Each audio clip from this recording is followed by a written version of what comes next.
Hi Mami! So isa sa mga must-haves nating mga new moms ay ang bottle sterilizer and dryer. Sobrang helpful nito to keep the baby bottles, pacifiers, and other feeding essentials for baby clean and safe. Kaya today, ipapakita ko sa inyo yung gamit ko. So this is my Coco BB bottle warmer and sterilizer. Super easy niya gamitin. So just place the bottles inside the warmer or the sterilizer lang.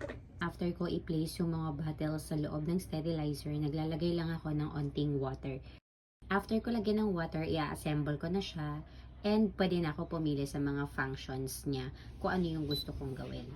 So, may mga options naman kung ang gusto nyo is for disinfection lang, drying, hot food, and warm milk. Kasi pwede siya pag-initan din ng milk ni baby. So, after sterilizing, it also dries the bottles para hindi nabasa or may moisture yung bottle ni baby, which is super important to avoid germs and molds. So, personally, nakakatanggal ng stress knowing na safe and clean yung bottles ni Millie. Plus, it saves me so much time compared sa manual sterilizing and drying ng mga bottles and other pumping essentials. Highly recommended ko na mag-invest sa mga ganitong klaseng sterilizer and dryer ng mga bottles. This is perfect for busy mamas like me. So let me know if meron kayong other recommendations. You can comment below lang. If you're looking for convenience and peace of mind, this is perfect. Bye for now, mommy. See you on my next Baby Reco vlogs.